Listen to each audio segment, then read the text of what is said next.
So hello, everyone. This is Chad Carson from CoachCarson.com, and I'm thrilled today to be talking to a long-term teacher and mentor of somebody I've respected for a long time, and named Dyches Boddiford. And welcome, Dyches. Thank you, Chad. I'm glad to be here.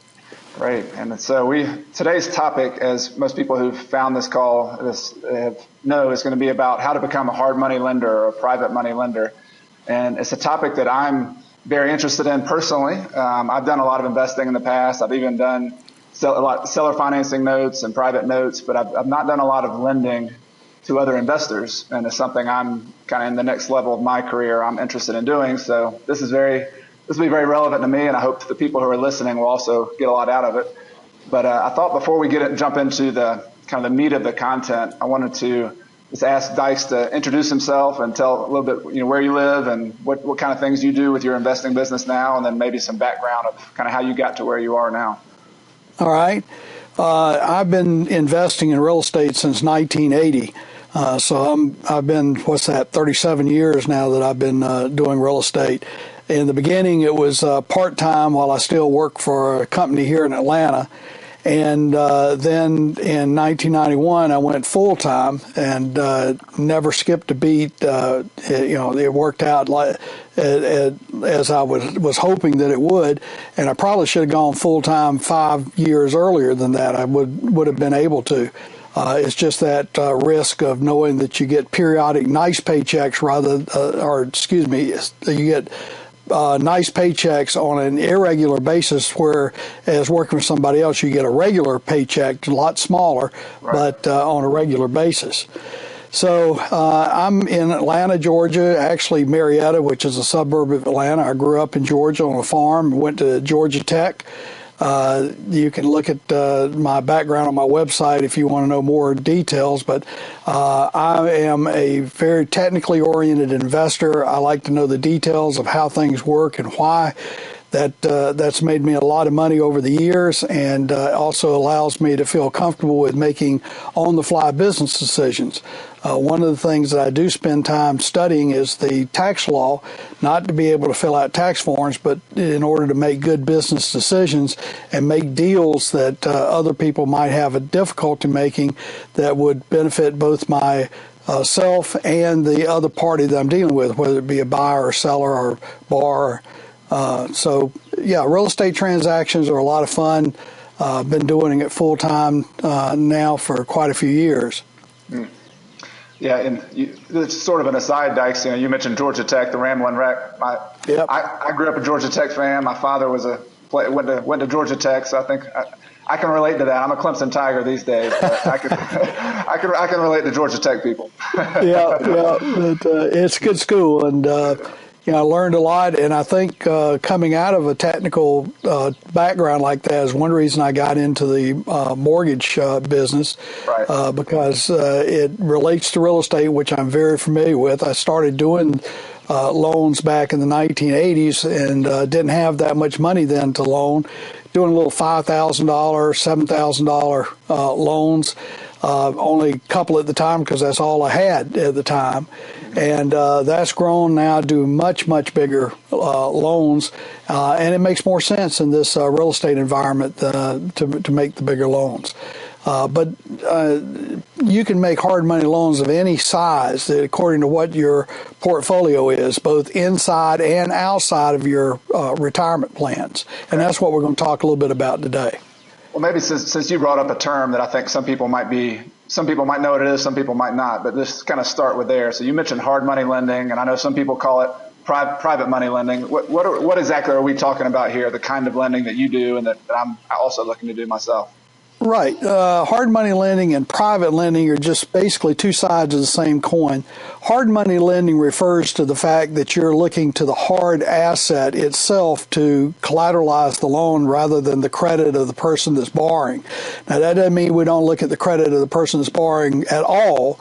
We do, especially with a new borrower, look at his credit just to see what his potential for making payments on time is and what potential bankruptcy candidate he might be if he's way behind on a lot of his bills. Right. But basically, we will do evaluation of the property, and the property is the primary collateral, stands for the primary security for the loan itself. Now, on the other side of the coin is private lending. Private lending just means that it's not an institutional type lender, that is a private individual or a small company that is lending the funds. And typically, the private lenders will do hard money loans, again, based on the assets. So it's almost interchangeable terms because the banks can't do much hard money lending because of the banking regulations requiring them to look at credit of the borrower, giving it as much, if not more, weight than the actual asset itself. Okay. So just kind of from a basic standpoint, this, the whole universe of lending, you've got banks, you've got institutions, and then you have this world of private lenders who could do different kinds of loans. But we're sort of talking about a niche within the private lending world of private lenders who loan money basically against the asset, typically to investors who are either looking to flip the house, to rent a house, something like that. Right. That is correct. That is the case with most private lenders. They will be looking at the hard asset itself as the collateral. Okay. Got it. Well, and before we get into some of the nitty gritty, in my newsletter, in my blog, I like to talk a lot about sort of the big picture strategy and try to help people kind of think about, what stage of their career they're in, when should they be flipping houses? Should they be renting houses? How does this niche of loaning money to other investors fit in for somebody who's, let's just say somebody's had some rental properties for 5 or 6 years, they're doing pretty well with those, they've got a full-time job. I mean, how does this fit in, and what are some of the benefits of getting into this as opposed to renting a property or flipping a property? Okay. I think it's critical that a hard money lender, a private lender, have experience with whatever collateral they're taking as security for the loan, in this case, real estate. So if you've got 4 or 5 years of experience with rental properties or flipper properties, that's a great background to get into the private lending. The private lending will really present itself more once that you have your portfolio of properties pretty well filled out, because then you start collecting money, and instead of buying more properties, you're saying, how can I invest this capital? And the hard money lending is certainly a great place to do it. Also, hard money lending presents itself with short-term opportunities. So a lot of people will want to borrow money to fix up a property and either refinance it long term with a bank or institution, or they may want to just fix it up and resell, which we refer to as flipper properties. Mm-hmm. These may only be 6 month to a year length loans, and that gives you an opportunity to use that capital that's just sitting at a much higher rate than you can get in the money market at the bank. Right. Okay. So for somebody who, let's say they've been on the wealth building path and they built a pretty good net worth, and is this something you get into maybe when you're trying to increase your cash flow? Is it something you're trying to do? Is also a wealth builder? I mean, what's sort of is it a business or is it an investment? I'm kind of trying to think of it from that angle. Right. Well, it can be either one, Chad. You can make it a business, but we're most often talking about hard money lending as an investment. That's what the people that I have taught basically use it for.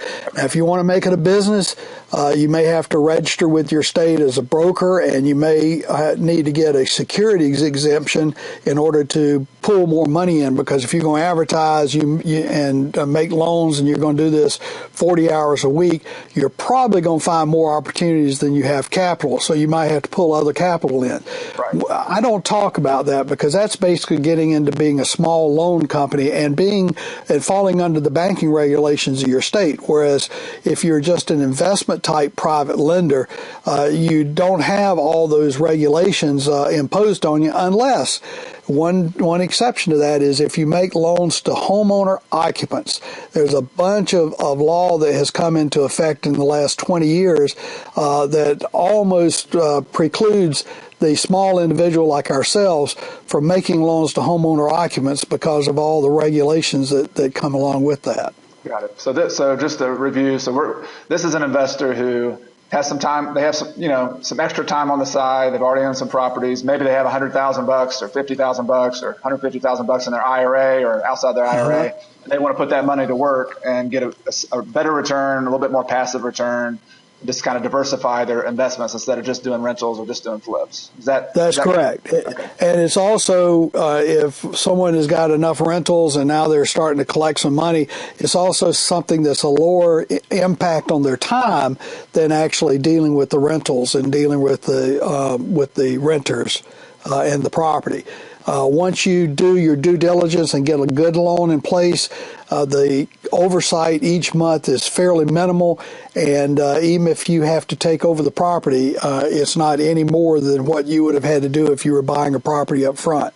Got it. Okay. So you can leverage your time some. We're going to talk about some of the returns you might be able to try to work at in some of these loans, but you're definitely leveraging your time and diversifying your types of investments. So those are some obvious benefits. Right. Okay, great. What about some challenges? Because I don't want to sugarcoat for people, because this isn't a business for everybody. What are some of the reasons somebody should not get into the hard money lending business?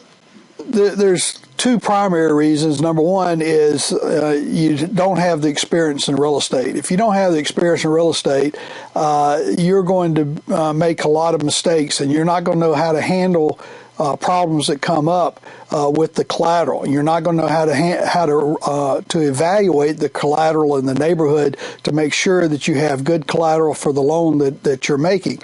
Second of all, if you don't have enough capital and you strap yourself, in other words, maybe your whole savings is only $20,000. Well, you really need to have some set aside for living expenses in case you run into a problem. Let's say your job lays you off for a while. You need some capital to live on for that period of time, and you shouldn't have it all out there in loans, because if you do, then you're going to have to sell that loan to somebody else, and usually at a discount in order to get liquid funds, right. Because you just can't call a loan on your borrower whenever you want to, if they're paying as agreed. Right. I don't know if it's you, Dyches, or somebody I listened to in our kind of network, but somebody at one point I remember very vividly hearing that if you're loaning or you're investing more than 10% of your net worth, you might want to rethink that. Is that something you've ever subscribed to, or is that kind of a round number that might make sense? Well, there's kind of the bucket theory that if you take your net worth and you divide it up into different buckets, how much are you willing to lose from any one bucket? Right. And the common thought is that if you don't lose more than 10% of your net worth, it's only a bump in the road and you can recover from that. Right. If you lose 30 or 40% of your net worth, that's pretty serious loss, and it's going to require you several years to recover. And the theory that if you lose more than 50% of your net worth, you may not recover during your working lifetime. So I'm thinking about your advice just right now about somebody who doesn't have enough capital. Somebody's got $50,000 in their IRA, their 401k or IRA that they've built up, and maybe they have another $50,000 built up in rental properties. Loaning $50,000 on a loan seems a little bit too much for me.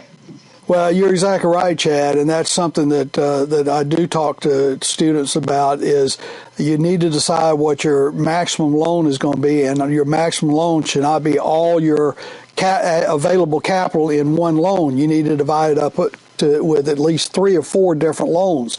So if something happens on one, it doesn't affect the other 3. And we're going to get into an example in just a second, but just for people who are listening who do maybe fall into that kind of on the border of that territory, I want to give one example that Dyches has given before of somebody you can loan smaller amounts sometimes and still be able to do some hard money lending. So we'll try to give an example of a smaller loan amount just for people who are in that boat.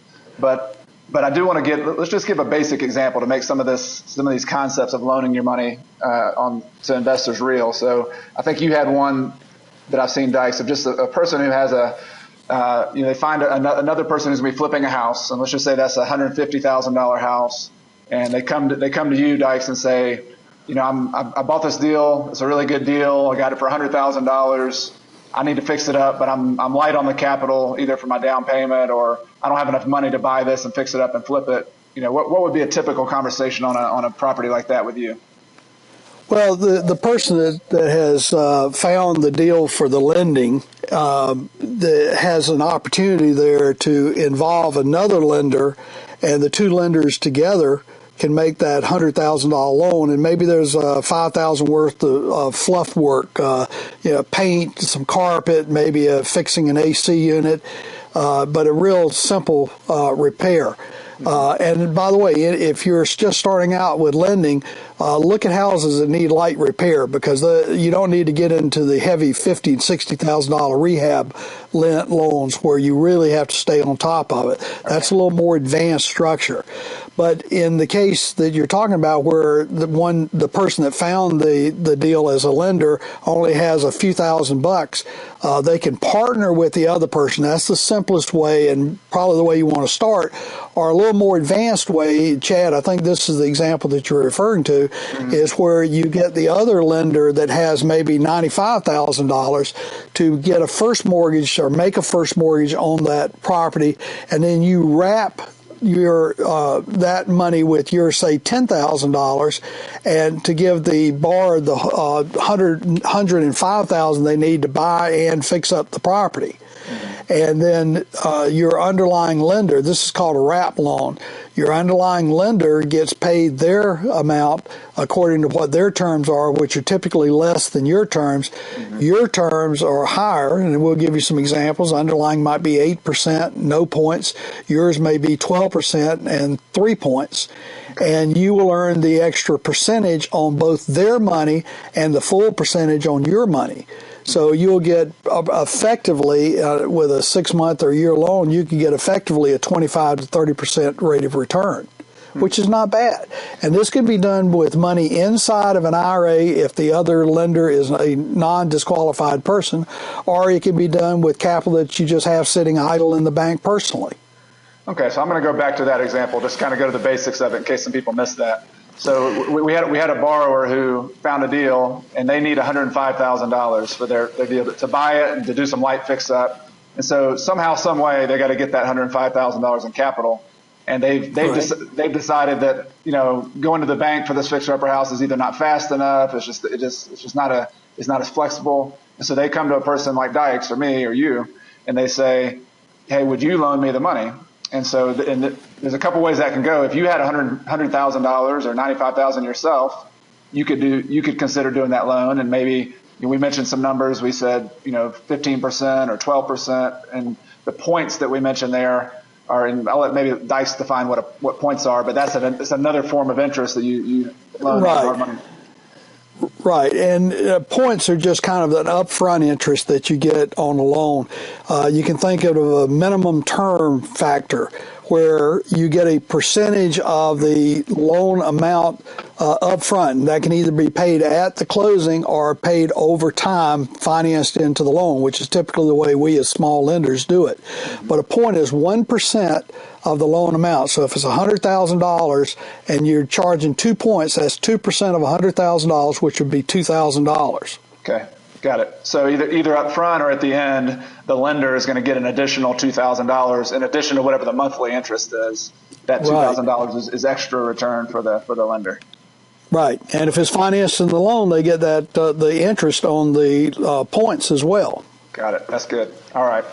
So the basic example, just for everybody to think about that, if you had $100,000 or if you had 105, you could loan that money to that borrower and work that out with them directly with just one loan.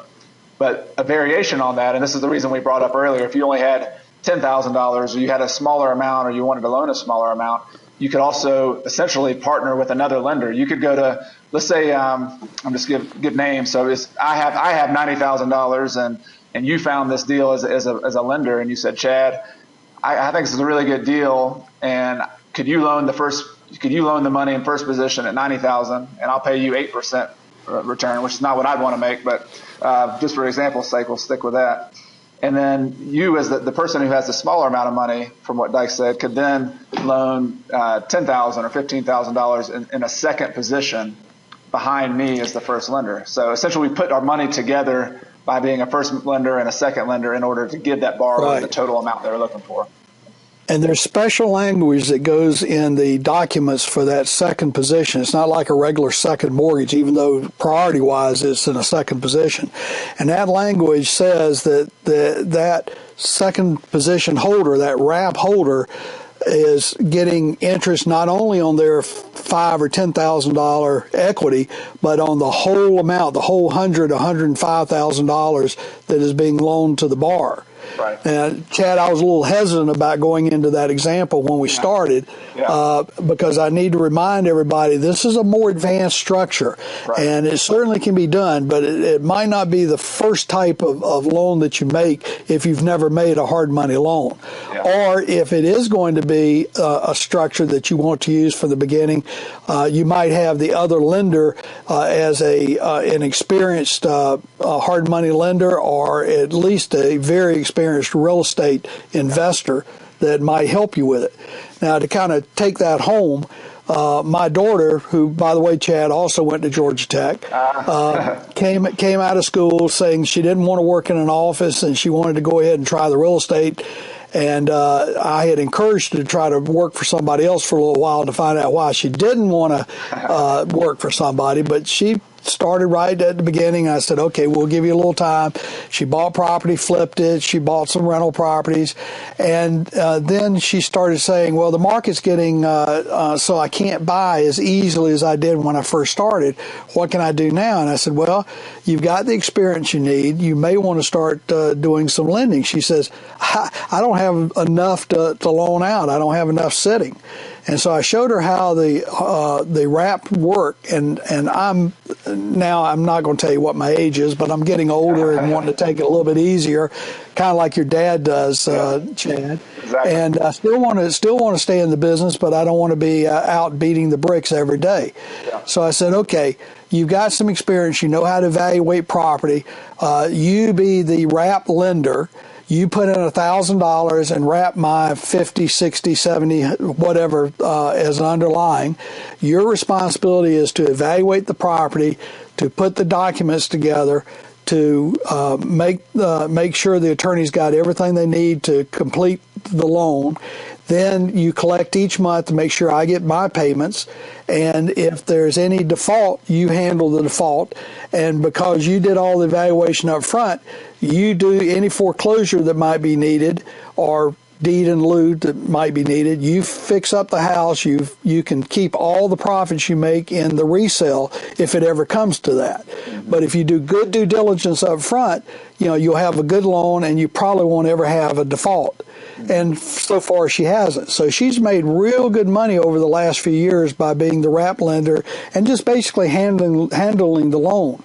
And she'll get, in different situations, have different loan rates, but she might be getting 12 or even in some cases 15%, and I'm getting only 6.5% to 8% underneath, but I'm not having to do anything. Yeah, I think that's so interesting. I think this goes back to your original point, Dyches, that this is a very technical business. I mean, if you're getting into real estate, you've got to understand contracts and terms, and you've got to have a team of people who do. But kind of the end result of that, which is so amazing to me, is that whether you're in your 20s, 30s, 50s, 60s, we're not going to name numbers as you go up there, but if you, whatever age you are, and whatever position in your career you are, you can use these tools so flexibly to put deals together with people you trust and so I think that's just one of the bigger points that I've always taken from your courses and your classes is that you really work hard on studying these technical aspects so that you can then, it's like a toolbox. You go out in the real market and you find deals and you're able to put deals together and work with people in ways that you might not be able to do otherwise, and everybody can profit and benefit from that kind of arrangement. Exactly. So it's a very good example. And so just again, we just wanted to give one example. We did get a little bit advanced with wrap notes. And if wrap notes are something that's kind of over your head, that's something you kind of put out there that you want to learn. And Dyches is one of the only people I'd recommend to learn about that kind of topic.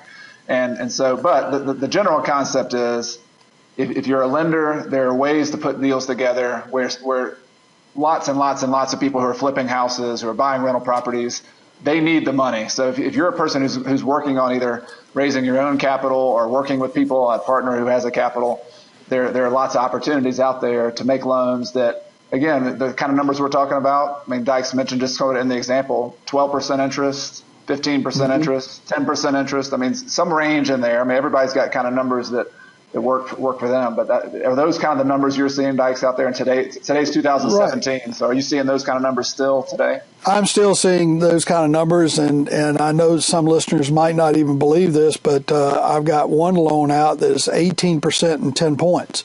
Wow. Now, why would anybody borrow at 18% and 10 points?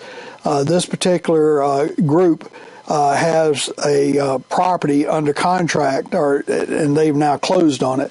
And it's an odd type of property, and not many people would loan on it. And they couldn't get a bank loan, and most private lenders didn't want to take the risk on it. The risk is the fact that they may be holding the property for 5 or 6 years. It's a lot of development that has to be done. And we decided to take the risk, but at a high rate. And that gave them time to find other money, but we're going to get that rate for at least a year. And at the end of the year, if they can find easier money, then they're welcome to pay it off. Right. But that's in the 6 figures, and it's a nice little return. Wow. Well, and why do I feel safe on the loan if it's high risk? Because they've got a government entity that has already offered them to purchase the property for more than the loan amount, almost twice the loan amount. So at any time they can go and take that. They wouldn't realize as much money as they will otherwise, which is what they're trying to accomplish. But I do know that we can get paid off if for some reason they default.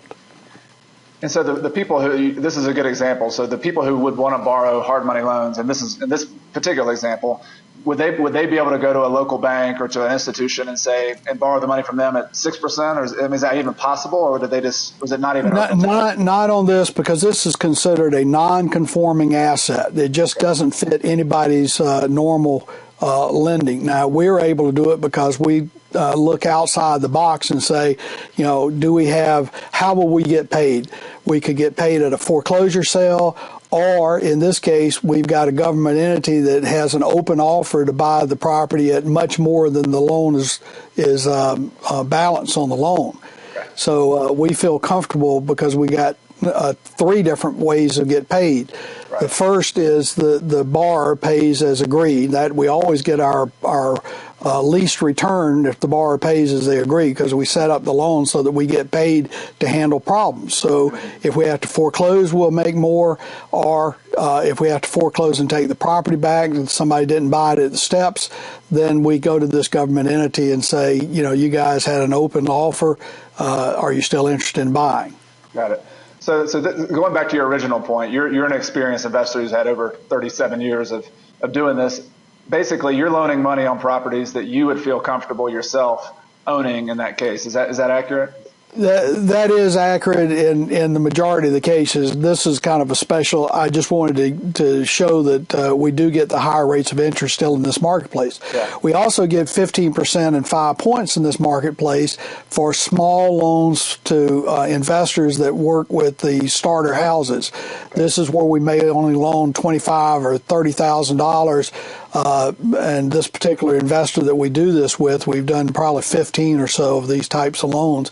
And they'll fix the house up. They do a lot of the work themselves, and then they'll sell anywhere from $70,000 to $80,000 to a person that can get bank financing, and they pay us out. They make good money on those. Okay. But then we got a lot of loans that are in the 12% range, and we even have some long-term loans, multi-year loans that are down in the 8% range. Those are the ones where we have good investors. We've known the investors for years. They got good business ethics. We know they're good landlords, and they just have good, solid rentals that we can put our money at a decent rate of return. 8% is not fantastic, but it's much higher than you get in the money markets these days. Okay. And so we'll do multi-year loans on those. Okay. Now, another point that I need to make before somebody that's listening to this gets excited and says, well, I'll just call up Dyches and Dorsey and get a loan from them, is that we encourage any lenders, and we follow this ourselves, to only make loans in their backyard. So we make loans only in the greater Atlanta area and some North Georgia loans where we can watch the market, we can put our eyeballs on the property periodically, and that's I'm kind of getting ahead talking about servicing, but one of the things we always try to do is do at least one drive-by a year. If we've got a multi-year loan, we'll drive by, if we see something like window sills need painting, soffits or fascias need painting, or there's a potential roof problem, we'll take a picture and we'll send it to the bar and say, you need to take care of this, to keep the property in good condition. And that's the way that we monitor our collateral. It also lets our borrowers know that we're not just sitting back and collecting money. We actively, look at the properties and make sure that they're good. That's interesting. So you loan in your backyard, which is Georgia, North Georgia, Atlanta. Right. With all the people who come to your classes, Dyches, because I know this is an objection I get a lot for just investing in general. You have people who are in the higher price markets, California, Florida, New York, even internationally in countries where the prices are kind of outrunning the rents. I mean, what about people there who are looking to loan their money? Should they still look there? Should they go somewhere else? What do you think about that? Well, first of all, they should look there. California has a good law on lending, and they can work with a realtor actually there and do some lending. But if they have some tie with another area like Georgia, maybe they have family here, they might work with somebody that is located here to make loans. But remember, if there's a problem, they may have to get on a plane and come to solve the problem. Right. And I've had this discussion. Jack Miller and I talked about it. Pete Fortunato, a good friend of mine, we were just talking about it last month. It seems like whenever we have done deals that were outside of our backyard, where we couldn't watch what was going on with the project, nor could we keep a finger on the marketplace, we have always had problems, and the amount that we should have made on the deal didn't come back to us as anticipated. So I would encourage everyone to stay in their own backyard. Now that not only goes for lending, but that goes for doing real estate deals as well. Working at a distance is an expensive and challenging proposition, and challenging in the fact that it may make you lose sleep as well. Yeah. So it's not an impossible proposition, but you're definitely facing an uphill battle. You at least need to be aware of that up front if you're going to be. That's right. Got it. All right. Well, I think we've covered some of the basics. I wanted to get into, Dyches, some of you touched on it a little bit, but just some of the lending guidelines and maybe some of the details about maybe what loans look like and how it actually works. Because, a lot of people are familiar with going to the bank, getting a mortgage, you go to a closing with an attorney or with a title company. What does kind of the scenario look like for you, where from the time that somebody comes to you with a loan proposal all the way to the time that you close and kind of move from there? Yeah, I'll give you an overview. Of course, there's a lot of details that we won't have time to get into today. Sure. But when we get a phone call and somebody's wanting a loan, we first of all ask them, do you have this under contract? Is it scheduled to close? Or is this a property that you already own? And many times they say, no, we're just thinking about buying it and want to know if you'll loan on it. And we'll be polite, but we'll tell them that we don't spend our time going to look at properties that are not currently under contract, and they need to get it under contract. They can certainly put a financing contingency clause in the contract, and we will try to get there and look at it and give them an idea what we will do within 24 to 48 hours after they call us. Now, we tell them to give us as much time as they can, but that doesn't always, that's not always possible.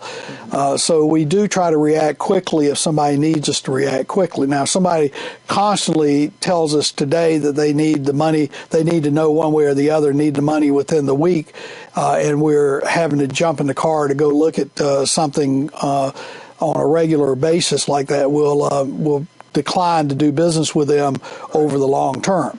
But people that respect our time, we understand that sometimes we got to act really quickly, and we'll do that. The thing that is usually that takes the longest is the attorney doing the title work, and this will apply in states where you have title companies that do closing just as well. You can just substitute title company for attorney in our discussions here. But once we have looked at the property, and we don't always get inside the property, especially if it's occupied and it hasn't been purchased yet. We would like to get into the property, but we can tell a lot about looking at the neighborhood. Now, I'm a big believer that you can do wonders with a property. You can't do a doggone thing about the neighborhood. That's right. So when we go out to look, we look at the property, just do a drive-by of the property, and then we don't spend any time there. We then start looking at the comparables in the neighborhood. Now, there are two sets of comparables. The person, the bar that's asking us to make the loan, we get a list of comparables that they consider comparable that they used in making their determination of values for the subject property. And we also look up in databases that we have access to what we think are comparable properties. So we'll look at all of those. And sometimes that's 8 or 9 different comparables that we'll be looking at between the 3 or 4 the bar gives us and the 4 or 5 that we pull up ourselves. And if we agree that these are comparables and we agree with the numbers that the bar has got, or the numbers we come up with are still in line with what we think we can make the loan for, then we'll go back to the house itself, and if we can get in, we'll walk through the house and see if his fix-up costs look reasonable, or we think the fix-up cost will be more. And there comes our experience from doing properties ourselves, knowing what the cost of fix-up are. And if everything looks good, then we can usually give the bar our terms and conditions right then, or at least after Dorsey and I have a discussion of what we would like to do with that particular deal. Right. And a lot of it has to do with what they're wanting to do. Do they want to fix up, refinance? Are they going to fix up and resell, or just wholesale the property? Sometimes we finance wholesale properties. Got it. And so the terms that you quote, I mean, are they asking for terms typically, or do they come to you and say, "I'd just like you to make the loan. What would you give me?" How does that? We'll ask them if they have an idea of what kind of terms they're looking for, and if they tell us 5% interest, and we can say, "No, there's no way that we'll do 5% interest. You might want to go talk to some other people and come back to us if you can't get your 5% terms." Right. And we'll tell them that our terms will be anywhere, if it's a quick turn property, anywhere from 10 to 15%, depending on what time frame you need it for, how much fix-up is required, what the neighborhood looks like.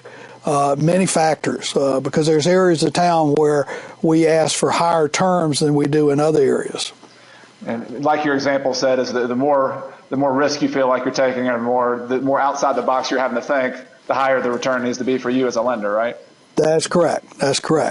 Now, the risk-reward ratio is not a 1-to-1 ratio. It's not every time that you ask for higher terms that you're anticipating higher risk.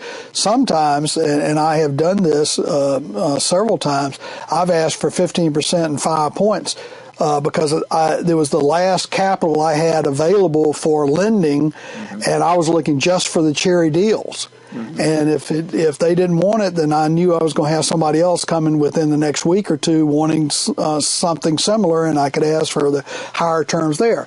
On the other end of the spectrum, there are times when I make loans at just 9 or 10% that are going to be relatively short-term loans because I've got a lot of capital sitting and I need to get some working. Got it. Okay. So there's a lot of factors that go into that. That's right. The supply of your own capital and the demand for deals, and that all has to kind of work out in your own personal matrix of the market. Exactly. Okay. Interesting. So looking at our example, and I know there's so many details that go into a lending, which is why I'm always going to reference people to go to Dyches' class or take courses with him, because this is just an enormously detailed part of the lending scenario. But just in kind of for our highlights here, you know, they've come to you, let's say you've approved it, y'all worked out the terms. How quickly can you typically, or would you typically close for these borrowers? We have closed in 48 hours, but that was where they lost their funding from someone else right after the attorney was ready to close, and we agreed with who the attorney was and the title work that the attorney does. Now, this is another issue that everybody should know about. All attorneys aren't equal. Some attorneys are much better than other attorneys. And if you're going to be a lender, you probably need to have a personal relationship with an attorney that you feel like does great title work. He represents a good national title company for title insurance, and he gets things done and has experience. The attorney that we use, but basically it comes down to he who has the gold rules.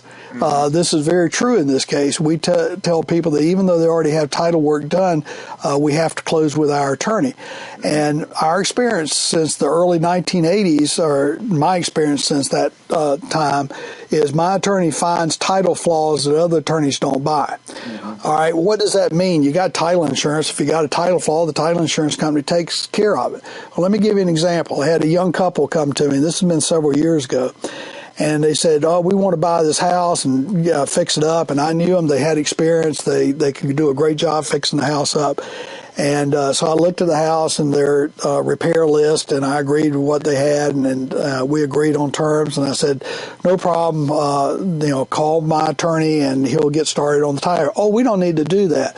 The seller has already gotten title run with his attorney, and he's ready to write title insurance for it. So we can just close with his attorney by the end of this week." And I said, "I'm sorry, but you can't do that." So anyway, they had to go to my attorney. Yes, they were going to have to pay another title search fee, but that's not that big, $200, $300. And my attorney found two title flaws. One title flaw, they could do what they call title over it. It was something that was fairly minor. The title company would take a risk on it never coming to light. But the other one was a 1/3 interest in the property that was deeded out back in the 1970s on inheritance. And that person had never deeded their interest to the subsequent owners. Oh. And so if my people had bought that property, fixed it up, and had, say a buyer come in that was already pre-approved with Wells Fargo or Bank of America or any of these other major banks, they ooh and ah and they want to buy the property, and they put a contract down, and so it goes to a title search phase with the bank's attorney, and they find this title flaw. All of a sudden, there's a problem. So we can go to the title company, and they can take their sweet time, which they do, 6 months, a year, 2 years to get a title flaw solved. In that time, the buyer's gone. My borrowers have had to pay me over that term for hard money rates, and nobody wins. Mm-hmm. So I want to make sure that title is good when I make a loan. It's like the mafia. When they walk into the front door of a business or restaurant, they want to know where the back door is. I want my people to know that back door and not have title problems when they go to sell. That's really interesting. And this is kind of something we talked about before, but what are the benefits of borrowing hard money? I mean, you are paying a higher interest, but at least when I started my career, I always borrowed from private lenders who charge higher rates because of these reasons. And if you're a new investor, having an experienced investor who knows all the worst things that can happen is like insurance. It's like an insurance policy. And so I always thought that was a really smart thing to do. Chad, you're bringing up a good point. I've had several newbies that have borrowed from me, and one of the benefits they get is I basically mentor them on the projects. I can say, here's a list of some vendors that you might want to use. Call old Mr. Cox for doing roofing. He does great roofing. Get a price from him in addition to getting your other prices. Instead of doing what you're planning to do with this bathroom, think about doing it this way. So they get a lot of, it's not free advice because they're paying for it in their loan, but I would be charging $300 an hour if I were just doing straight consulting. Exactly. That's a really, really good point, and something I've definitely benefited from. So I think that's one of the objections. There's several objections we've covered here today talking about hard money lending. One is like who's going to borrow money at 15% and 5 points? And I think we've covered some of the benefits. You can move quickly. You can be flexible. You can also get mentoring and help from that person. And you want people who have a lot of experience, a lot of money to be on your team. I mean, I always want, especially when I didn't have either one of those. I mean, you need to surround yourself with people who have more than you do, and right. To kind of average yourself up. So there's no doubt there are plenty of people out there who are willing to borrow money at these rates and hard money. So I think that's one of the easiest objections to to knock out. But the other we've covered in this call is also risk. I mean, I know Dyches, and I know his approach. He's a very conservative investor. And so when you first listen to some of this, you might say, wow, you're lending money at 15%. That means it's risky, right? Well, not exactly. Not exactly. I mean, this is a business of identifying risk and isolating risk. And what I've heard from Dyches today is to say that he isolates the risk and he deals with them. So title insurance is one risk. The loan to value, Right. you're only loaning money on properties that you understand and places you understand with people that you know and trust. And so this is a business where you get to decide which risks you're willing to take and which ones you're not. And you seem to do pretty well for the last 35 plus years of doing this. So I think that's something that people need to take heed of. Yep, it's certainly something that all your audience should think about in this risk reward ratio, that the more knowledge you have of the particular risk involved with the deal, the more advantage you can take of the fact that other people can't mitigate those risks the way that you can. Interesting. Well, great. Well, we've gone about 45 minutes here, Dyches, and I think we've covered some good stuff in terms of, what are some of the basic benefits of doing hard money lending? What are some examples, whether you're loaning money on flips? We didn't get into examples of rental properties, but, there are lots of people who are buying rental properties that need work, and you loan it to them and they refinance later on. And then we talked about some of the details of the actual loans, what happens at the closing, who do you use, what kind of things to watch out for. So this is a good overview. But, another thing I wanted to bring up to our audience, we have people all over the country who are listening to this, but I wouldn't dare get into real estate investing in general, but even more particularly when you're loaning your money, get into this business without having a really solid foundation of education. And I'm a big believer in investing in that and investing in myself. And one of the reasons I wanted to bring you on the call was because you teach a really unique class about hard money lending where you get into a lot of the details of this, and you get into the terms and the paperwork and the other things you should watch out for, and how you screen borrowers and what kinds of deals, what kinds of properties you might want to loan on, and all sorts of other details. And I was just hoping you could talk a little bit about sort of the kinds of things you cover in the hard money lending class. There's actually one coming up on April 8th and 9th in Atlanta. And so Right. I know that this is, of course, a lot of experienced investors I know go to. And so could you just talk a little bit about the class itself and what's covered in addition to this? Well, the class is a 2-day class, and it's slap jam full both days. We go 9 to 5 and actually go a little later on Saturday.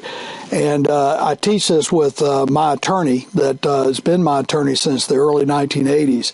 And he's got a lot of experience and a lot of good war stories about things he's seen happen with individual investors and loans and real estate transactions.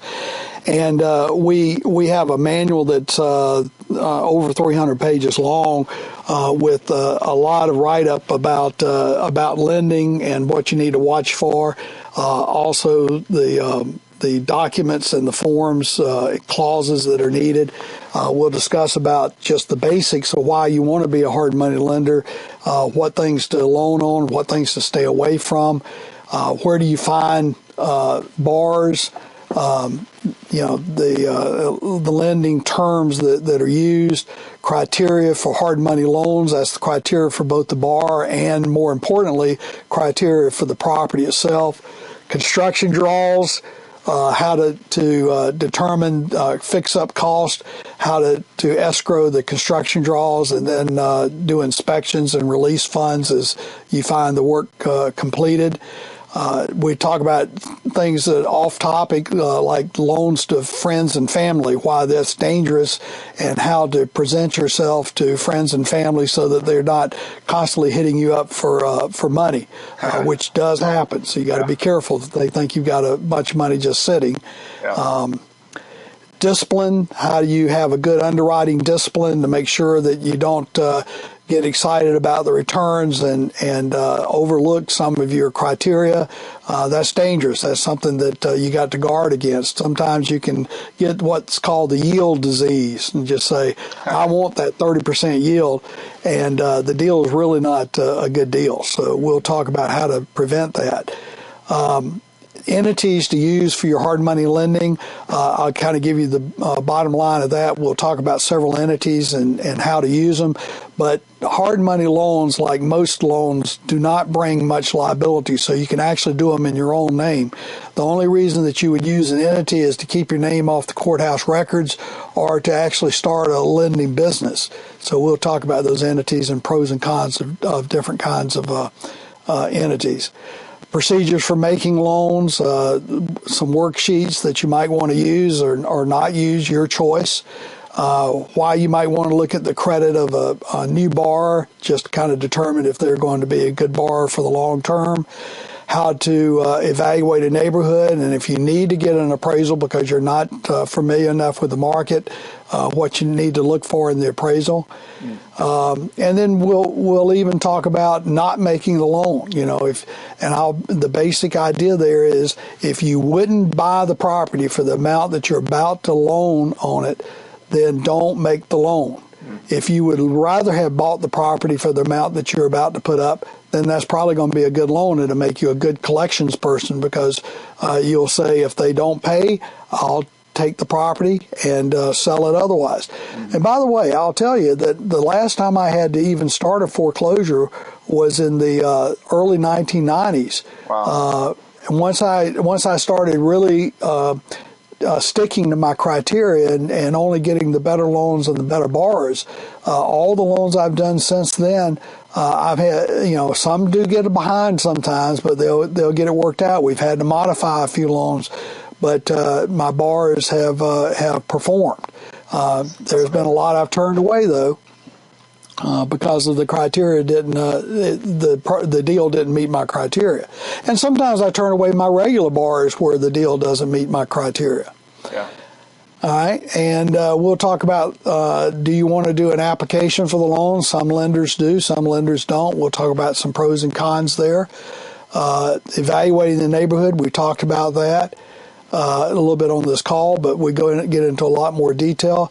And funding, no matter how much money you got, there will be times when you run low. How do you get extra funds to help make loans? Maybe it's from family, maybe it's from other investor friends that you've got, which is where I typically come up with extra money if I need it. And we'll talk about how to structure that, because you don't want to just borrow from them and loan out. That's not good. That's also called brokering. It falls under licensing in almost every state, or every state that I'm aware of it does. So how do you structure it so that they are protected in case you walk in front of a bus and can't carry through? Then we'll talk about closing and how to charge points on a loan, choosing a closing attorney and giving them closing instructions. That's something that a lot of hard money lenders don't do, is they don't give written closing instructions to the attorney. And if you read your title insurance policies, a lot of the things the title insurance will normally cover is not covered if there were not written instructions to the attorney. So you got to be careful about it. We'll talk about insured closing letter or the closing protection letter.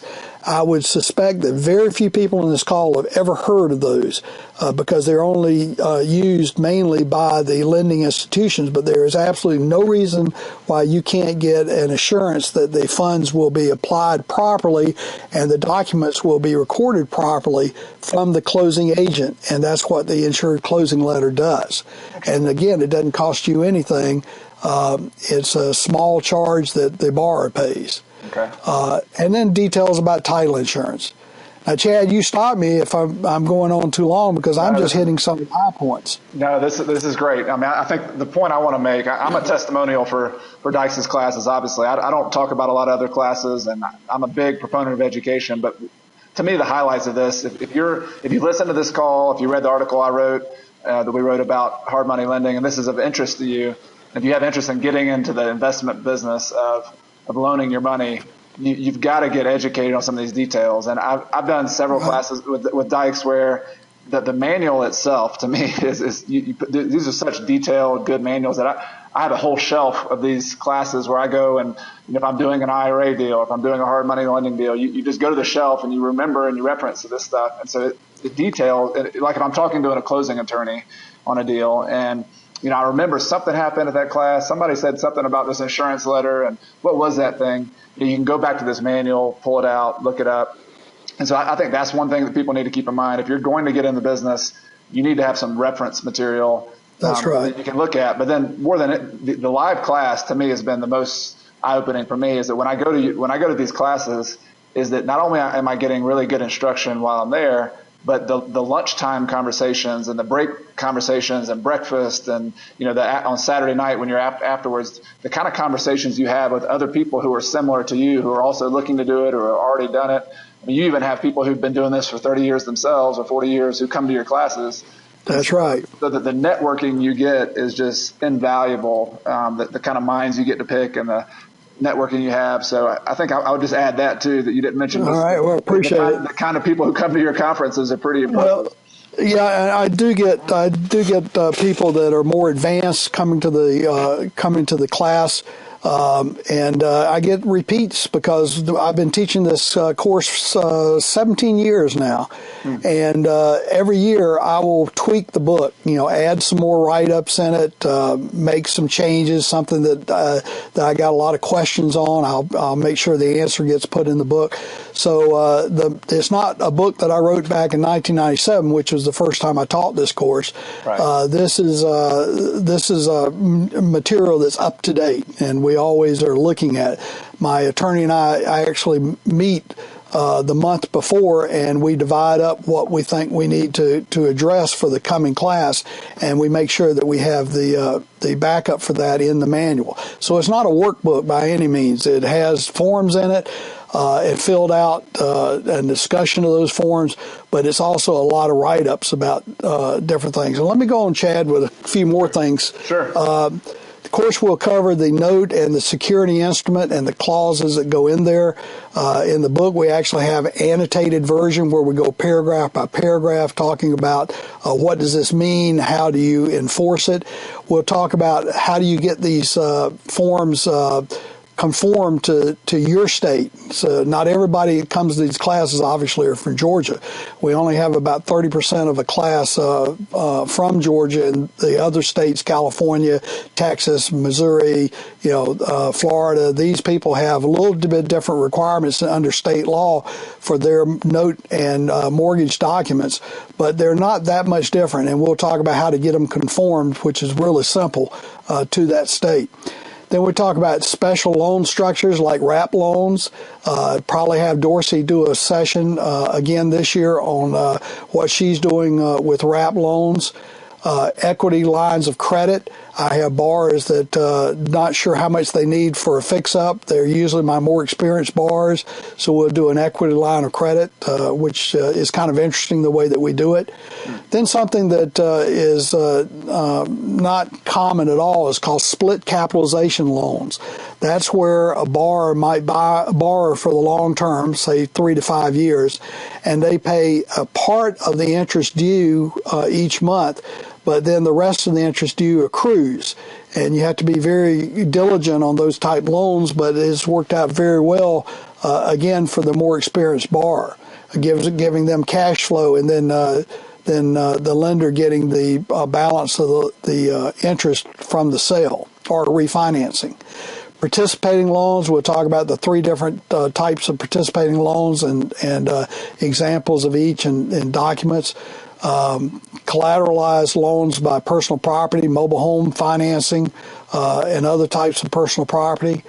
Clauses, we have pages and pages of clauses for special situations that you may want to use from time to time.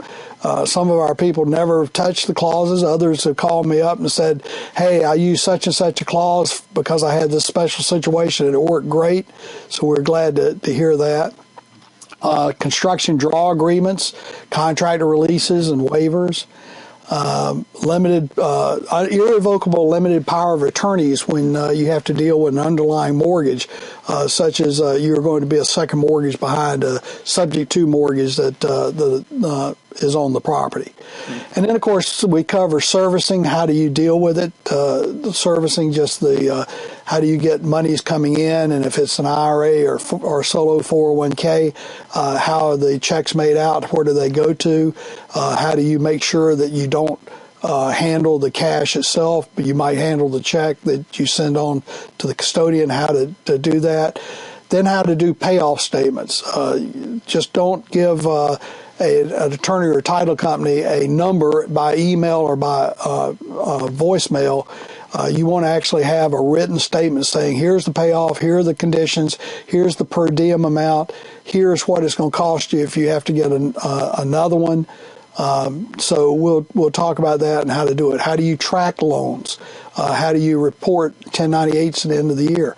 And then, of course, we'll talk about default, collection, foreclosure, how to do a modification agreement, and some little tricks like abandoning the collateral and suing on the note if that's ever needed.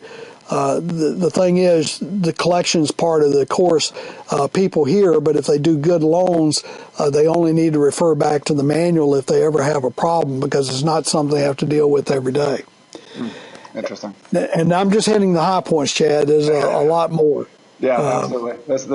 And so I'm going to tell people where they can go to get more details and just a little bit about how to sign up, because I'm sure if they've listened to all this, they want to find out some more details. Right. And Chad, I will emphasize, I've had a lot of people ask about a home study version of this course, and this is one of the courses I do that does not lend itself to a home study version. You really need the class. You need the interaction with the other attendees, questions they bring up in class.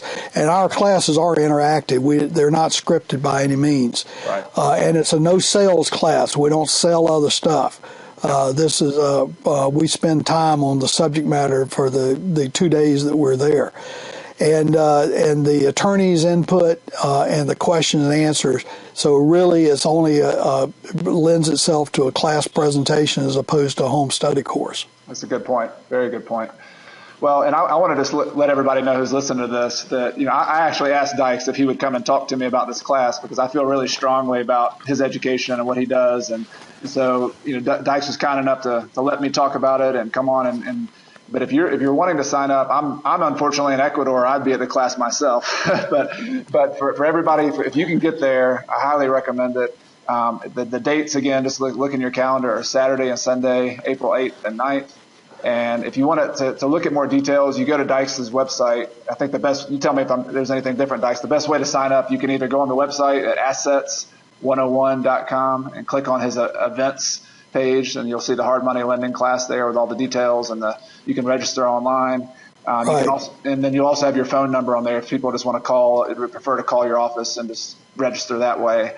That's correct. That's just it's all down at the bottom of that page, and also where it's being held, the hotel, and information about rooms if you want to stay at the hotel. It's near the Atlanta airport for those of you that might be out of state. We do it because, as I said, 70% of our attendees come from out of state, and it makes it easy when it's at the airport and the hotel has a free shuttle back and forth. All right. And so that's where you go. You go to assets101.com. You can get more details. You register there. And Dyches also put something together special for me that I just want to offer to y'all if y'all are considering doing it. We just touched on it a little bit in the call today about using your self-directed IRA or your self-directed solo 401k to make these loans. And those are some of the best ways, in my view, to get into this part of the investing world.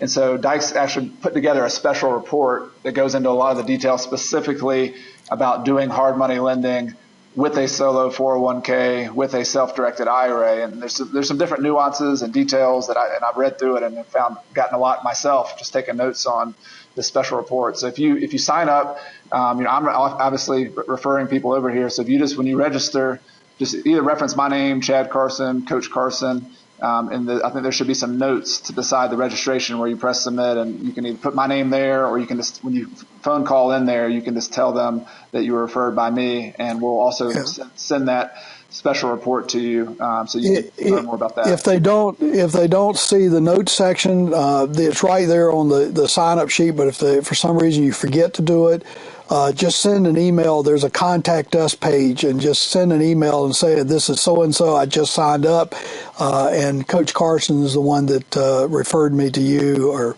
I listened to the Coach Carson podcast. Anything on that order will let us know to Mark that Chad was the one that referred you.